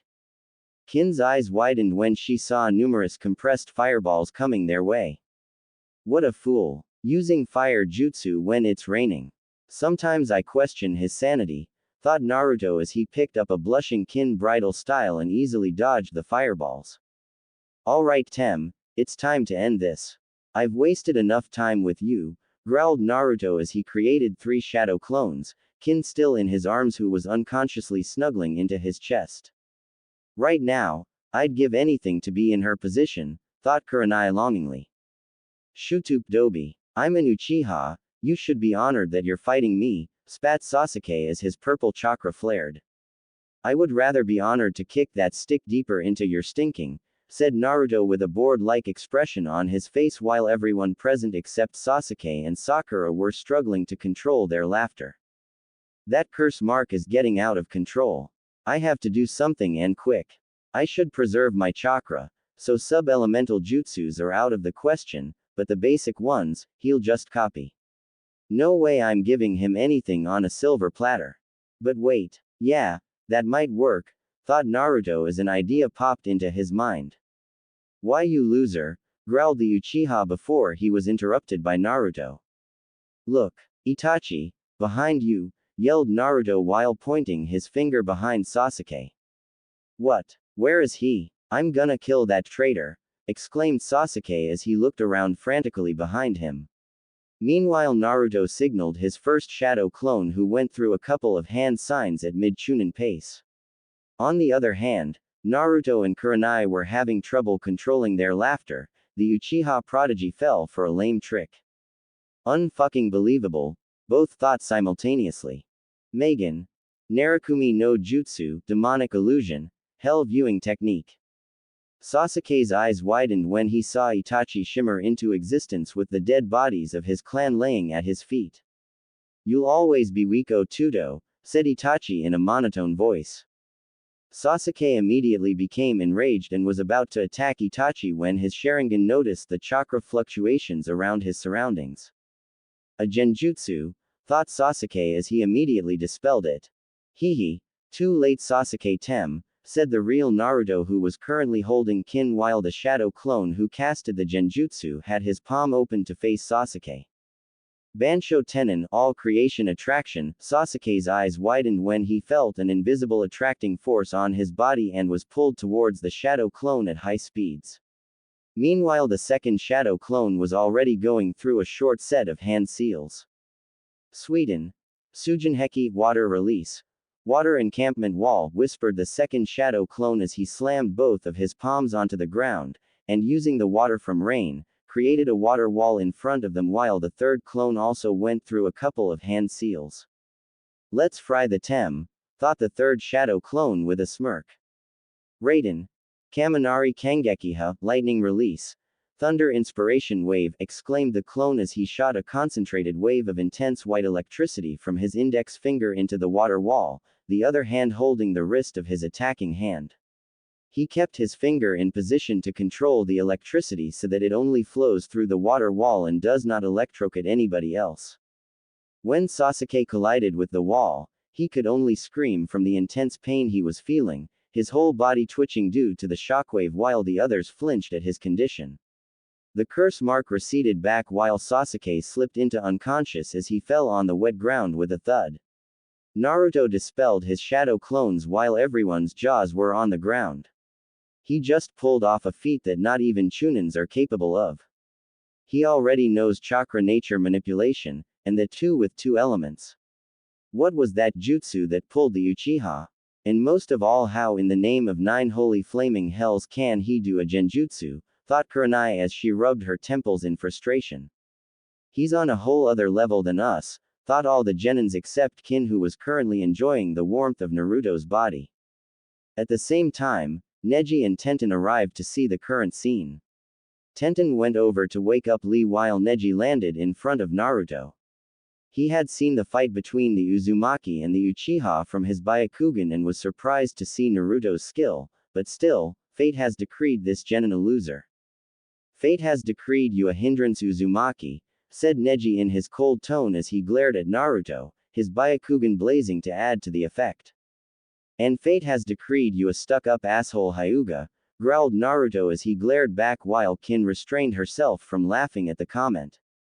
Neji. Let's go, Lee's not waking up, we'll have to carry him, said Tenten, but not before blushing when she saw Naruto. Know this, that your fate has already been decided, said Neji as he left the area with his teammates. Phew. Well, that went well, said a grinning Naruto. Kin, what do you think you're doing laying in his arms? Let's get out of here, you weakling, spat Dosu. Naruto frowned at the way Dosu talked to her. He could tell she was not treated well by her teammates, if her shivering in fear was not any indication to go by. He looked at her when he felt her clutch him tightly to her and was surprised to see her eyes. They were pleading, almost begging him to not let her go, just like his were when he was with the Hokage after an attack from the villagers. Her face looked so pretty and cute, small glistening raindrops on her lips and her sparkling black eyes made him want to kiss her, and he almost did. She'll not be going anywhere. We'll take her with us to the tower. You already have one injured teammate to deal with, I'll take care of her, said Naruto with authority while glaring at Dosu. But she's our teammate, Dosu was interrupted was Naruto. And you don't treat her like one. Now get out of here before I kick your like the tem, said Naruto with a threatening glare. Dosu did not argue much, rather took an unconscious Zaku and got out of the area. Meanwhile, Kin was barely holding back tears of happiness. For the first time in her life, someone had helped her and treated her humanely, well except for her best friend Tayuya. Thank you so much, said a blushing Kin as she felt him clutch her to his chest tightly. Not a problem, Kin-chan. By the way, my name is Uzumaki Naruto, said a grinning Naruto while Kin nodded with a smile and a pink tint on her cheeks. He then gazed towards Sasuke and sighed. Why wouldn't you learn, Sasuke? I know you suffered at the hands of Itachi-sensei, but power isn't everything. I promised sensei that I would look out for you, but if I have to break every bone in your body for you to see the reality, then so be it, thought Naruto with sadness while eventually it stopped raining. Yo, troublesome guy, got a minute there, said Shikamaru in a bored tone as he waved at Naruto. He turned his head and a smile graced his lips. Him, Shikamaru, Choji and Kiba were best friends in academy. Although, he and Kiba had a friendly rivalry, but Shikamaru and Choji were in a sense, true friends for him. They played together in the academy, ate together and bunked classes together, but later went their separate ways. However, Shikamaru and Choji were still best friends. But among the rookie 9, ones that Naruto trusted the most were Choji, Shikamaru and Hinata. Hey there, lazy, said Naruto with a goofy grin. Ramen, greeted Choji with a smirk. Ah, barbecue.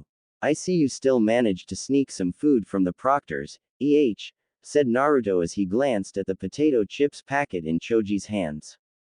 So Naruto, no offense, but tell me one thing, are you the strong, genius and a prodigy one we saw a moment ago, or the weak, idiot and a dead last we've seen in the academy? Asked Shikamaru with rare curiosity in his voice. Oh ho, so I've confused the Shugi genius, that counts for a party, hee.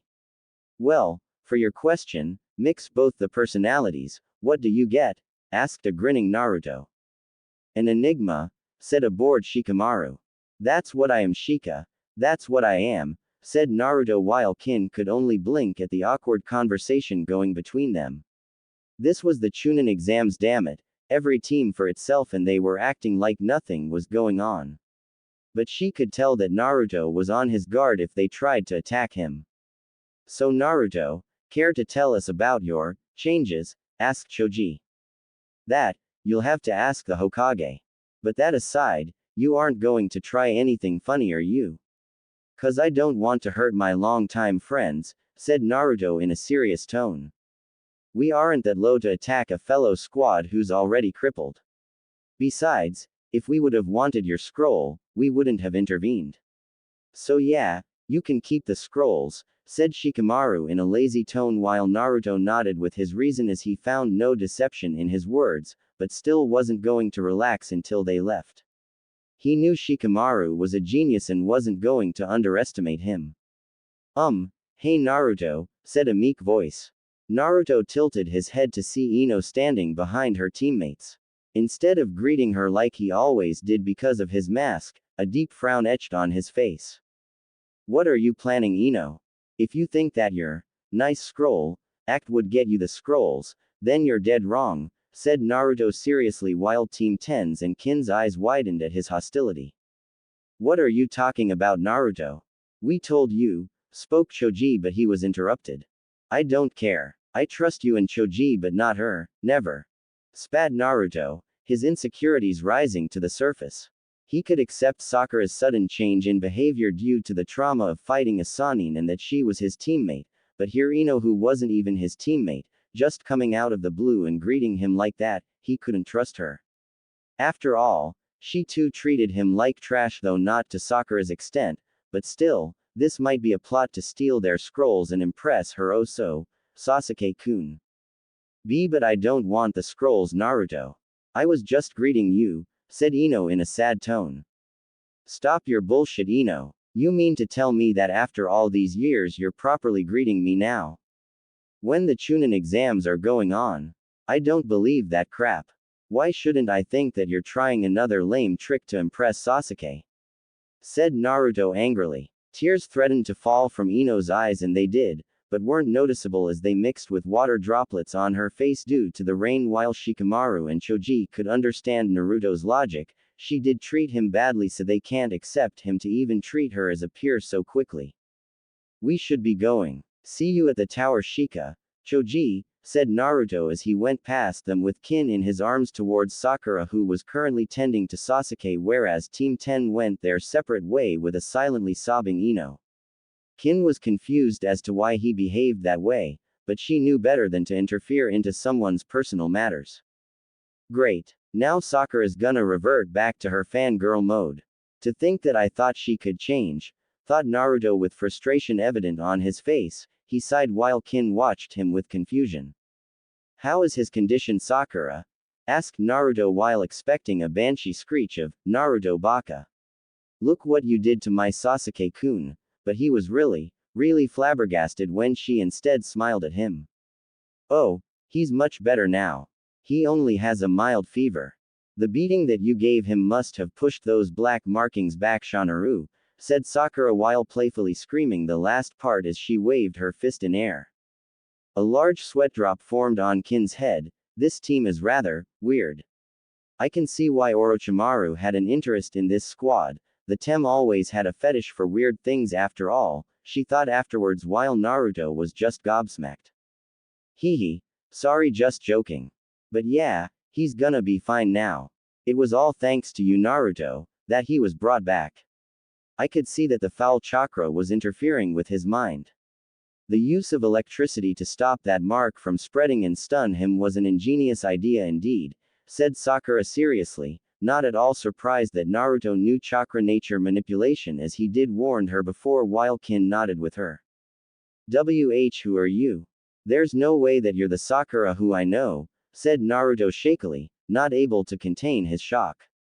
I told you, Naruto, I wouldn't blame you over something so trivial.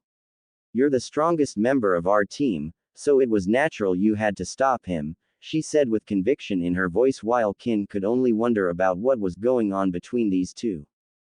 Naruto could only nod dumbly. Was this a surprise, Naruto day? First that Proctor says that she knows about his mask, then that snake freak attacks them, then a good Itachi comes to save the day, who was supposed to be a psycho killer lusting for power, then he comes to know about his dujutsu, Uchiha clan and whatnot. Then he learns that Sakura was willing to change, which was in a sense a rigid metal trying to bend its shape. Then the biggest shocker, the Kyuubi no Kitsune, the supposed almighty demon so fearsome that even the cage-level shinobi piss their pants in its presence, was a female, a damn hot female, and if that was not enough, she was attracted to him. Oh, no doubt, he would always remember this day, the day that changed his life drastically, the Chunin exams day. He could only describe this day in only one word: troublesome. I need my ramen, damn it, thought Naruto as he inwardly cried anime tears. The other shinobi may find it funny, but ramen was his stress buster, his way of coping with so much stress and depression in his life, along with training, of course. That aside, he was brought out of his musings when he felt a soft hand on his cheek, whisker marks to be specific. Naruto-kun, are you alright? Naruto. What? Asked a blushing Naruto when he felt Kin's soft touch and heard her soft voice followed by a shout from Sakura.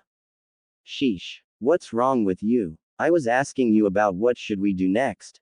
Asked Sakura with an annoyed expression while Naruto laughed sheepishly. Meanwhile Kin was as red as a tomato. What's wrong with me? We've just met, and I'm already calling him Naruto-kun. Seeing his tired expression, she couldn't help but worry for him. Seeing his cute whisker marks, she couldn't resist but touch them. Seeing his sheepish smile, her heart fluttered. What was this strange feeling, emanating from the pit of her stomach which spreads through her body like a wildfire? Hey, sorry, but I think we should get to the tower as fast as possible seeing as we already have both scrolls. There's no need to rest here or the other teams might attack us. We have 3 days to reach there, so we can head there at a steady pace, he explained while Sakura nodded. But what about her? She's our enemy and attacked us. She tried to kill me even though I offered our scroll, said Sakura while glaring at Kin. I'm really sorry, but I had no choice. If you didn't notice, I was constantly holding back against you and fought you myself so that my teammates couldn't injure you badly. I was trying to stall time as much as I could. When your fellow team came to assist you, I advised my team to leave in hopes that they would agree but they only treat me like some useless pile of trash, said Kin as she sobbed at the last part while clutching Naruto's cape to her chest tightly which was currently acting as a blanket for her. Sakura looked at her with pity and sadness. She could only wonder what would happen if Naruto and Sasuke treated her like that. She's just like me. I'll make sure to at least protect her from those idiots, thought Naruto as he clutched Kin to his chest tightly while she snuggled into it and started crying louder. Shish, Kin-chan, don't cry. I'll make sure that they wouldn't lay a single finger on you, whispered Naruto in her ear. Really? Asked Kin with teary eyes and a cute expression on her face. Naruto couldn't resist and kissed her on her petty nose leading to a burning red face of Kin. Absolutely, exclaimed a grinning Naruto who created 2 shadow clones but with a little difficulty as Kin was still in his arms. At times like these I wish I could do seal less jutsus. Oh well, I guess I have to improve my chakra control or wait for the ascension of Rinnegan, he pondered. Naruto, I think I should carry her or else you wouldn't be able to fight if another team attacks us, spoke Sakura while Naruto shook his head. Can't do that Sakura. I'm providing Kin-chan my chakra constantly, which is in a sense acting as a painkiller. Several of her ribs are broken and needs to be treated as fast as possible. Besides, you're already injured and low on chakra, you wouldn't be able to carry her for long. My shadow clone here will carry Sasuke while the other will keep a watch for any backside attacks, explained Naruto while Sakura was surprised that he formulated a plan. As far as she knew, he never bothered for any plans or strategies, but maybe that too was a part of his mask. You take a food pill. I'll carry Kin and remain in front, you would stay behind me followed by my shadow clones, said Naruto. That sounds like a plan. But wait, how can your chakra reduce her pain? That's not possible unless you know medical jutsus, said Sakura while Naruto glared at her. Oh right, no questions, said Sakura as she put a finger on her lips while the shadow clone slung Sasuke on his shoulder. If we move steadily, we can reach there in a couple of hours excluding any attacks or hindrances, said Naruto but noticed that Kin had fallen asleep in his arms resulting in him smiling warmly at her peaceful face whereas Sakura ate a food pill. Alright, let's go, said Naruto as they all left the clearing. All the while, Kurenai was listening to their conversation as she had moved closer to their position under a powerful genjutsu. She pitied the Yamanaka's condition, but the girl had it coming. On the other hand, she was saddened after hearing about Kin's insecurities. She was also surprised by Sakura's behavior and the level of maturity shown by her. But most importantly, she was proud of her Naruto for the way he handled the situation. He definitely deserved a kiss from her or maybe, more. She blushed while thinking about the kissing part.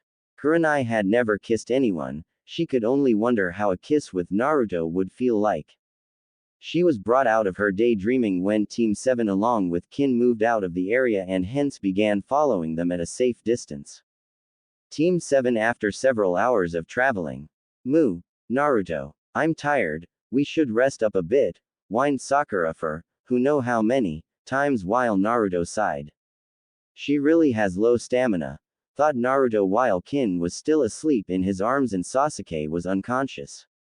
Take another food pill, Sakura, we're not stopping until we reach the tower. It is only an hour away now, said Naruto, who had his Rinnegan activated, but Sakura couldn't see it as she was behind him.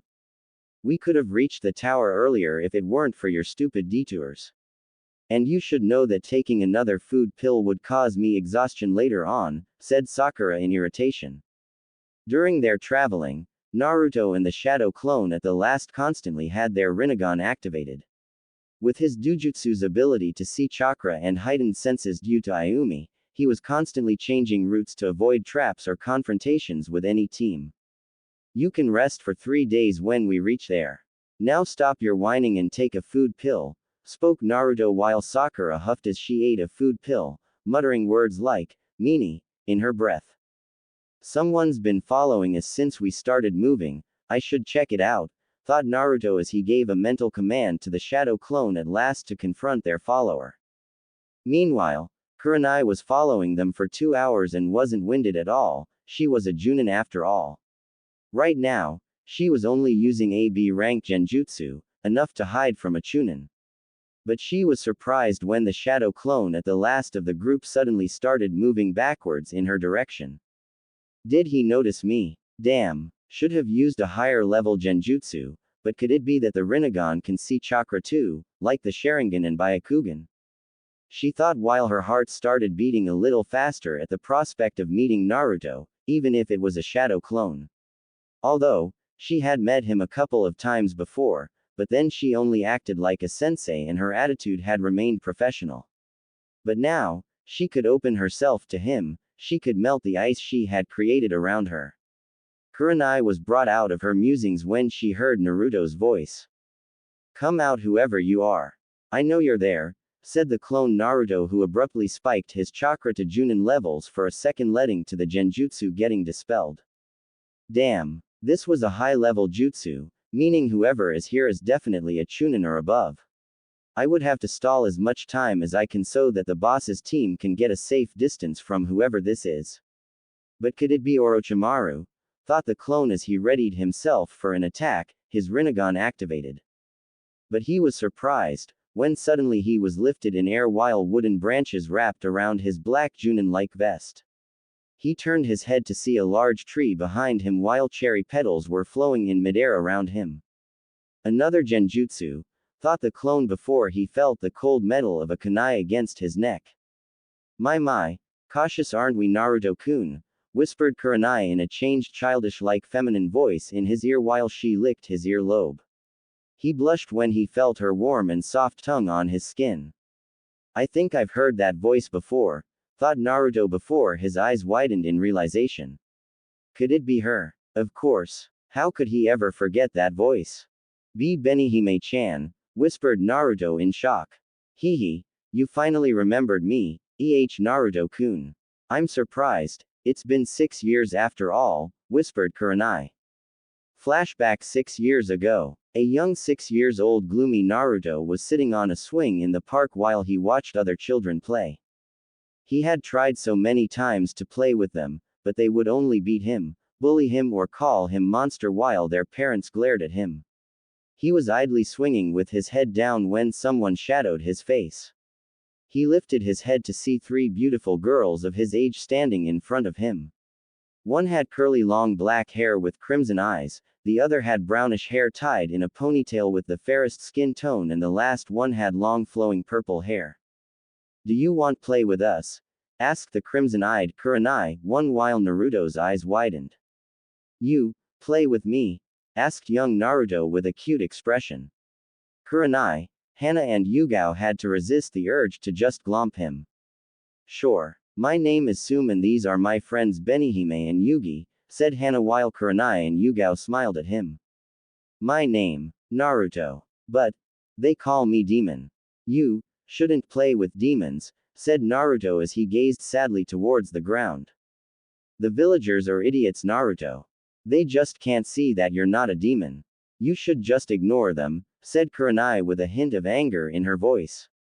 Me? No demon? Asked Naruto with hope. Nope. You're just like us, Naruto, said Yugao as she dragged him to his feet by holding his hand. Really? I'm like you? Asked Naruto with teary eyes. He thought that he was a monster, that's why the other kids didn't play with him. But he became ecstatic and happy when Hana shook her head. Yay, I knew. Dadbao. Thank you, you three, very beautiful, like angels, said young Naruto in a thinking pose leading to the transformed Kunoichis sporting a blush before they snapped out of their embarrassment.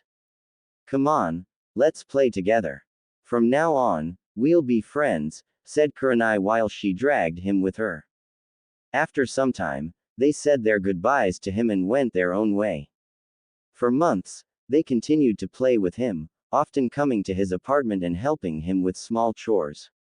Over the months, they taught him how to speak, write and read properly, cooking, etc. They couldn't do much as they were 13 years old only right then, but they made sure to help him as much as possible. Over time, they fell in love with him but were ashamed to admit it because of the age gap while Naruto too became fond of them. But eventually, Hiruzen caught just of it and prohibited them from meeting him again. Naruto waited for his friends in the park or asked the villagers about it. Nobody knew them or rather didn't bother to answer him as they were interested in beating him to an inch of his life. He couldn't ask his Gigi as they had told him them not to tell about their friendship to anybody, even the Hokage. Meanwhile, Hiruzen didn't believe Hana, Yugao and Kurenai as they were only 13 years old and somebody may have tricked them in befriending Naruto and then attacking him.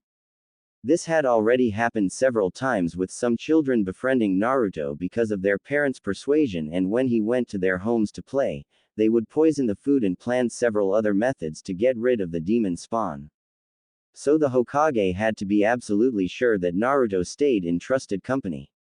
There were only 3 people that he trusted Naruto with right then: Kakashi, Jiraiya and Mikoto. Jiraiya had a spy network to maintain, Mikoto wanted to but Fugaku didn't allow her, and Kakashi had drowned himself in Anbu missions in despair because of his sensei's death. Flashback end. Of course I remember you. But where did you go? I searched for you everywhere. Why did you leave me? Asked Naruto while tears leaked out of his eyes while his eyes turned to normal oceanic blue color. And where's Sum-chan and Yugi-chan? Are they here too? Dadbao, said Naruto frantically while he tried to free himself. Warmness flushed Kurenai's heart when she came to know that he still remembered them and was worried for them. She released the genjutsu as Naruto snapped out of it to find Kurenai standing in front of him while his eyes widened in surprise. Kurenai-sensei, what are you doing here and where's Benihime-chan? Asked a blushing Naruto while he pinched his nose to stop the blood from coming out. Due to rain, Kurenai was wet and her clothes were tightly hugging her body, showing her curves and luscious D-cups. Even her nipples were noticeable due to the coldness. But on the other hand, he was also afraid of her a bit. He'd heard about the famous ice queens of Konoha, but among them, had only met Kurenai until now. He had seen the way she treated men who looked at her in any indecent way. Even those who behaved properly, she was usually cold to them, like she was assuming they would ask her out or something. But he knew that it was all an act. She too wore a mask like him, so naturally she noticed it, him being experienced in the art of deception after all. Inside this cold sheet of glacial ice, he knew there existed a vulnerable and a lonely soul. Eyes were the windows of one's soul after all. Were you checking me out, young man? Asked Kurenai as she fakely narrowed her eyes while Naruto's eyes widened. No. Of course not. Why would I even dare think about you like that? Said Naruto while he waved his hands defensively. Are you saying that I'm not good enough for you? Asked Kurenai threateningly, still continuing her charade. What? He exclaimed with surprise evident on his face while she slowly advanced towards him. You had me right. Am I not good enough for you? Asked Kurenai as her heart sped up a bit while waiting for his answer. Of course, sensei. You're very beautiful like a goddess. I mean, any guy in his right mind can't ignore your unearthly beauty, said the clone Naruto honestly while she blushed furiously, and Naruto, still as oblivious as ever even with his changed personality, glanced at her in confusion. Nay sensei, your face is all red. I think you'll catch a fever if you remain wet, said Naruto before Kurenai vanished completely from his sight to appear behind him. She circled her slender arms around his waist, her body tightly pressed against his while her head rested on her shoulders. There, this is much more comfortable Naruto-kun, said Kurenai in Benihim's voice while his eyes widened as he saw Kurenai from the corner of his eyes. Don't tell me that you're Benihime-chan, whispered Naruto in pure shock. I've been waiting for this day, Kitsune-chan, whispered Kurenai while Naruto's eyes widened at the name. The only ones to ever call him that were Benihime, Sum and Yugi, often to tease him because of his foxy grin and whisker marks. Why? Whispered Naruto after coming over his initial shock while Kurenai blinked in confusion. Why did you leave me? Why lie to me? Why didn't you show me your true self? Asked Naruto while his spiky hair shadowed his eyes. It's a long story, Naruto-kun, said Kurenai. I've plenty of time. I'm only a shadow clone after all, said Naruto while Kurenai nodded.